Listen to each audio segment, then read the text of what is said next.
What's going on, guys? Today I wanted to bring you another one of my 2014 WCQ H.A.T format deck profiles. The deck I wanted to show off today is Inzektor Artifact. I had a handful of people ask me to make a Inzektor deck profile, and in my opinion, during H.A.T format, Inzektor Artifact is probably the best version of the deck. There is technically a way to play the pure version, but the problem with playing pure Inzektor is during this time period, both Dragonfly and Hornet are limited to 1, so that kind of hinders the deck, and being able to play the artifacts gives you a level of interruption while you try to set up your actual Inzektor plays, as well as giving you access to rank 5s, which is very, very good during H.A.T format. Obviously, anyone who's played artifact decks or seen artifact decks knows how powerful the rank 5s in this format can be, so you kind of get the best of both worlds, and there's also a little bit of spice in this build too that I think you guys might really enjoy, so I'm very excited to get into this deck profile, so let's get started. Now, the first thing I want to mention is if you guys don't know much about Inzektors, it was a very infamous deck back in, I think, 2012, I want to say, and the whole gimmick of the deck is being able to equip and unequip different Inzektor monsters, and they get different effects based on whether they are equipped or whether they are getting an equip sent to graveyard. So just keep that in mind, but let's get into the actual profile. So starting off, we are obviously playing the 1 copy of Inzektor Dragonfly and 1 copy of Inzektor Hornet. If you see these 2 cards together, you are probably going to be going off and just doing some crazy combos.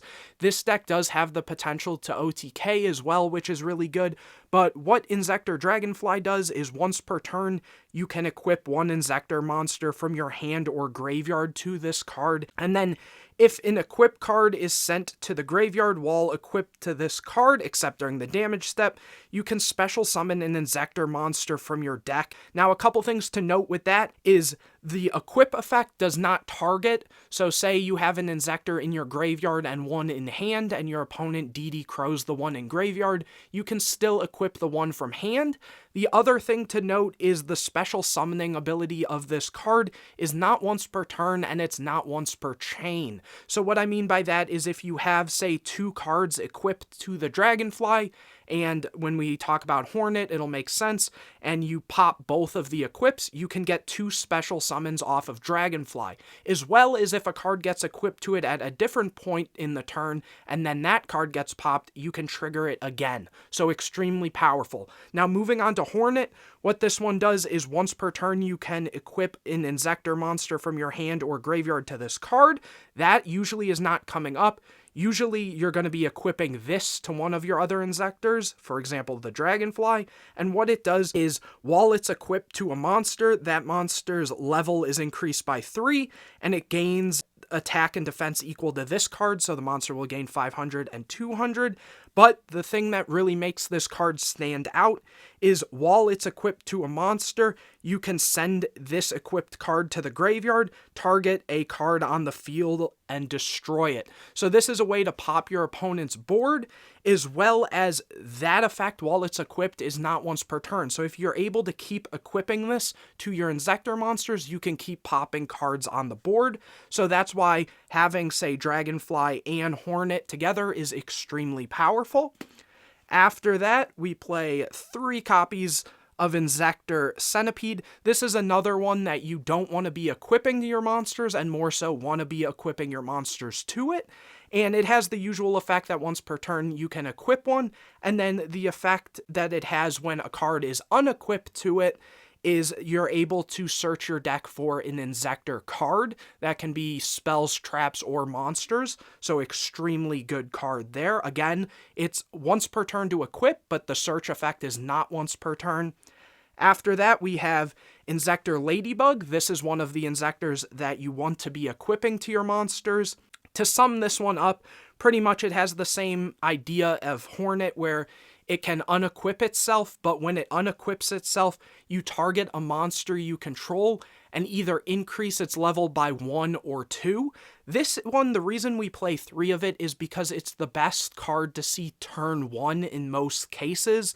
The reason I say that is because Hornet has to pop a card, so if you see like Hornet and Dragonfly turn 1 and no other cards you want to pop, then it's not really as good, but this one can basically unequip itself, and there's no real downside. This will also come up with some of the other cards. If you want to know the rest of effect, you can just kind of read over it. It's nothing too crazy. It has a little bit of attack bonus and stuff like that, and it has the regular equip effect. But after that, the last Inzektor we are playing is 1 copy of Gigamantis.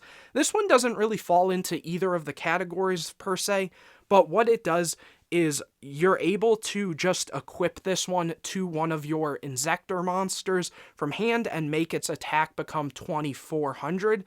So that's really cool. So even if, say, your opponent negates the effect of the Inzektor monster to get the effect to equip from hand or graveyard, you can just use this one to equip it on its own.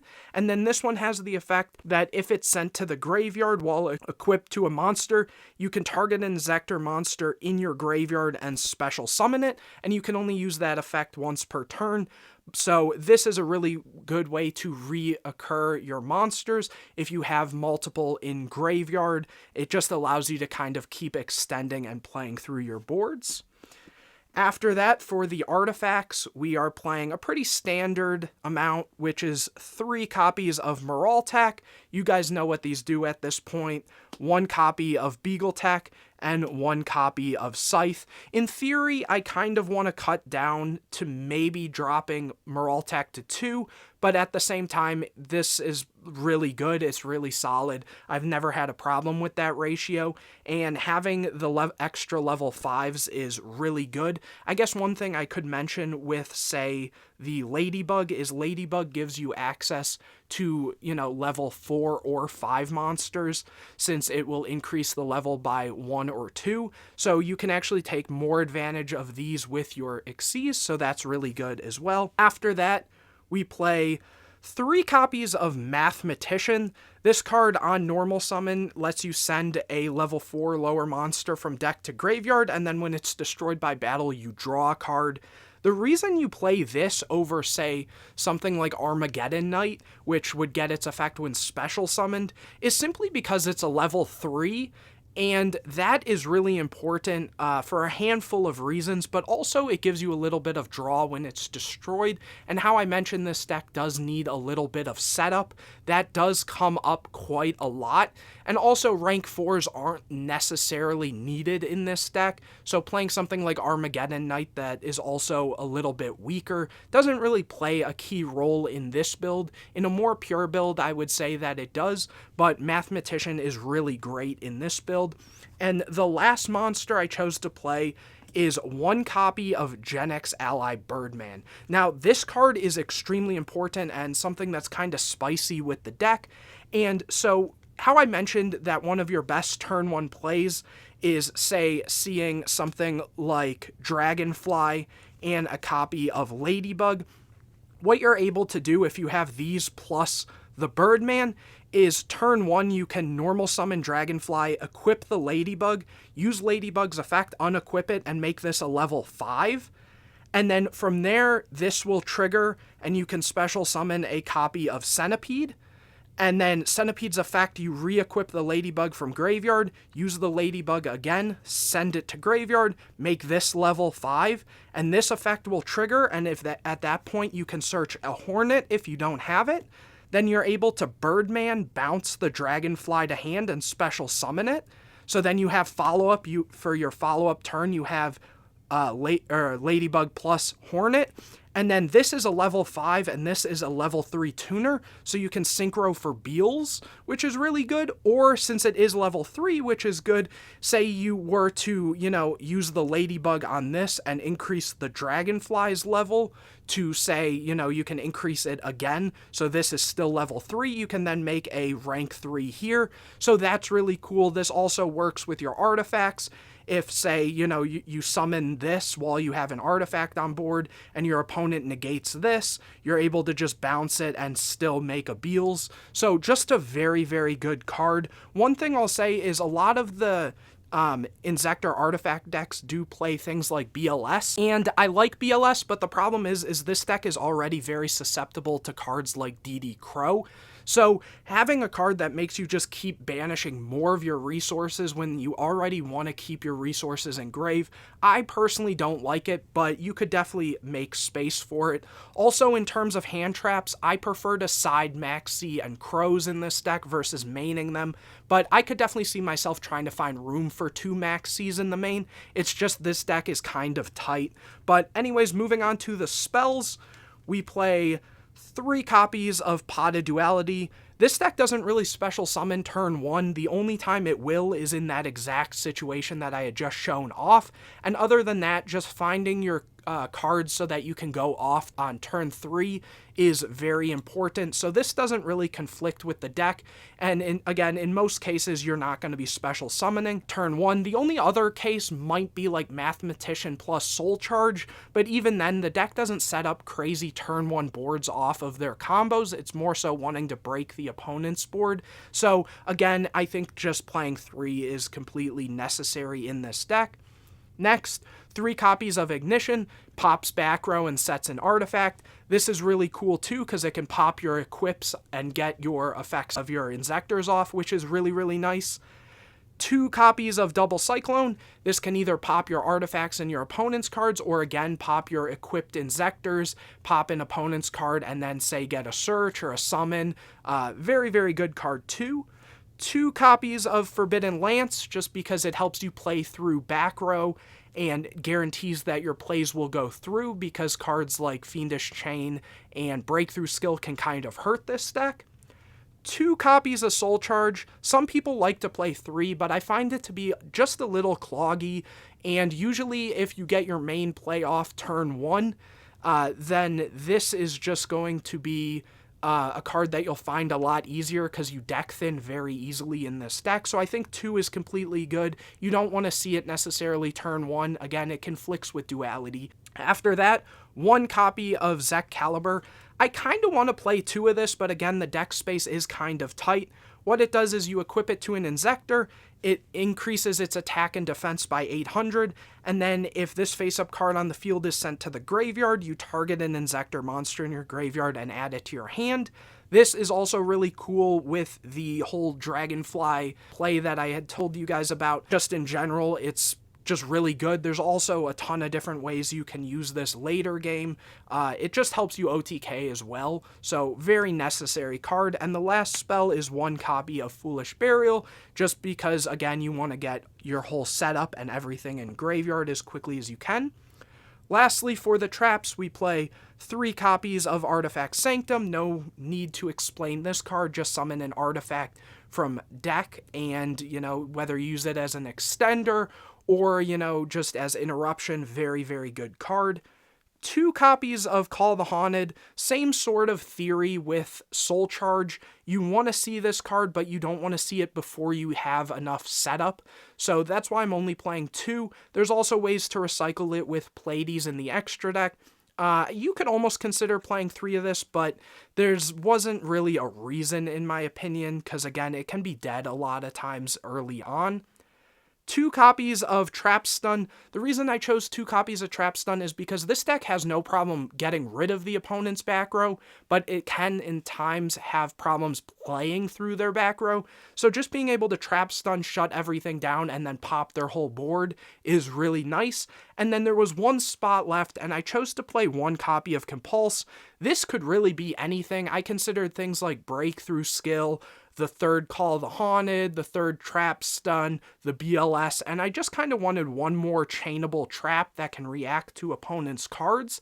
And so, if worst case scenario, you can also just bounce back your own Inzektors if your opponent would try to destroy them. So that was the 1 spot, but I wanted to keep the deck at 40, but there are some of those small changes that I'd consider.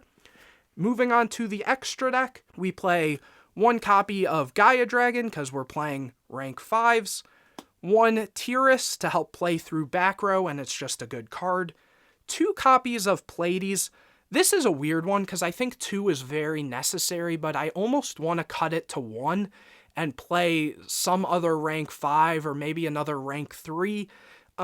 In general, it's a great card. Like I said, it helps you recycle your things, and there's even like kind of funny plays where you can just like bounce your equips and stuff. So it is a very good card, but you could almost swap it out. I would say Shark Fortress is a very good rank 5 in this deck, just allowing your monsters to attack twice. That's one change I'd consider. After that, 1 Volcasaurus and 1 Artifact Durendal. This being generic is kind of nice because, again, if you're increasing the levels with your ladybugs, then you can make this, and if you have artifacts or things you can just set, you basically have an Omni-Negate in a sense. Then we play a couple rank 4s, 1 copy of Black Ship of Corn, 1 copy of 101, 1 Exciton, and 1 Dweller. These are just the best rank 4s kind of at the moment. And then for rank 3s, we play 1 copy of Leviathan Dragon, just because there's times where you need a card that's just a free detach, I should say.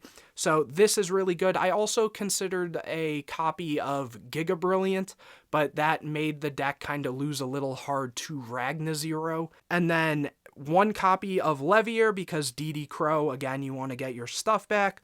1 copy of Mequip Engineer to help protect your cards, as well as in some cases it is a free detach.